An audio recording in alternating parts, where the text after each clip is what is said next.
Adam Frazier was traded to the San Diego Padres, plus we have waiver ads next on Fantasy Baseball Today in 5.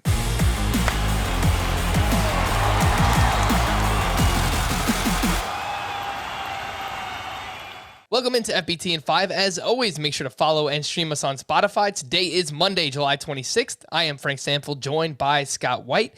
And Adam Frazier has been one of the biggest surprises this season in fantasy baseball. He was traded to the San Diego Padres in exchange for Touki Marcano, Jake Sawinski, and Mitchell Miliano. Scott, my question for you is, do you still think Adam Frazier will be an everyday player with the Padres? And who is going to lose playing time on the Padres? I think it's less about Adam Frazier losing playing time than Eric Hosmer and Will Myers losing playing time. Acquiring Frazier gives the Padres the ability to platoon those two, Hosmer and Myers, in some form or fashion, and both have been so disappointing this year in fantasy that if you are starting them, you're probably not doing very well. It's probably just because you have no other choices. They haven't been good. Frazier has been good. But he's been good in a way that seems unsustainable. Outlier batting average. Maybe he can maintain it because his line drive rate is so good, but I think it's just as likely the line drive rate drops off. And so I could see Frazier like slumping his way out of full-time duty. Playing time is less assured for him with the Padres than it was for the Pirates. That's for sure.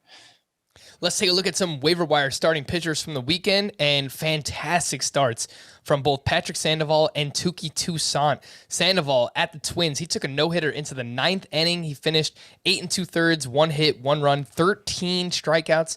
And then Touki Toussaint on Sunday against the Phillies, 7 innings, 1 run, 10 strikeouts to 0 walks. Scott, who do you like better between those two, Sandoval and Touki Toussaint, and are they both must-add? I think Sandoval is at this point, so he's the one I like more, obviously. And it's been trending that way for a while now. It's just been solid start after solid start. The overall numbers have looked very solid, but there have been a couple of starts that have really stood out as just, wow, this guy has spectacular upside, especially with that changeup that looks like a great swing and miss pitch.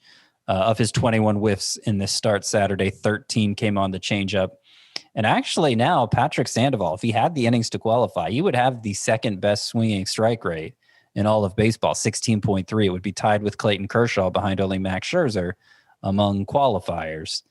So yeah, he's must roster at this point is Patrick Sandoval. But Touki Toussaint, I mean, 2 really good starts in a row, and he showed his swing and miss ability in this start on Sunday. 16 whiffs, 8 on a curveball. That's always earned oohs and ahs from the pitching ninja crowd. Touki Toussaint, 10 strikeouts.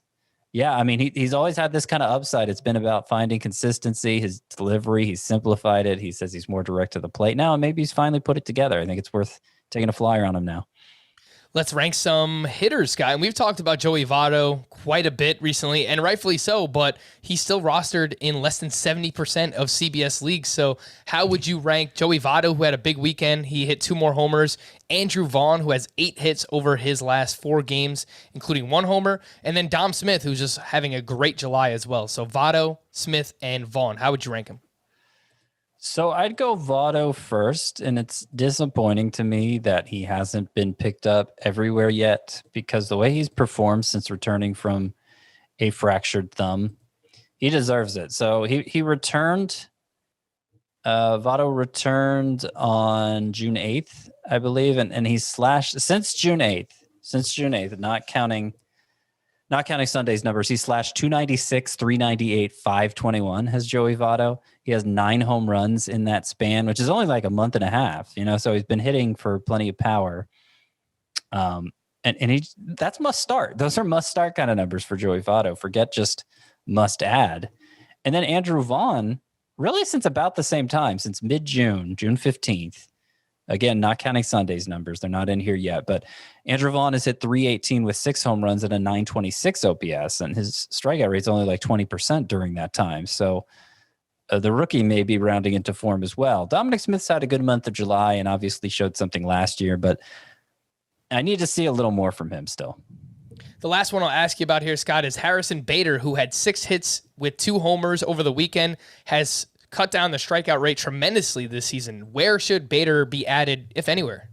Definitely in 5 outfielder leagues. The fact that he contributes some combination of power and speed, it's hard to say exactly how big of a power hitter he is, but there's going to be some home runs. There's going to be some stolen bases. Of course, you want those in categories leagues, but really it's the fact his strikeout rate is half of what it was last year, 16.2%. That's a great strikeout rate, and it really opens up a world of possibilities for Harrison Bader that I didn't know existed before. Yeah, he's having a great season there with the St. Louis Cardinals. For more extensive fantasy baseball coverage, listen to the Fantasy Baseball Today podcast on Spotify, Apple Podcasts, Stitcher, your smart speakers, or anywhere else podcasts are found. And thanks for listening to Fantasy Baseball Today in 5. If you enjoyed the pod, please leave a 5-star review on Apple. We'll be back again tomorrow morning. Bye-bye.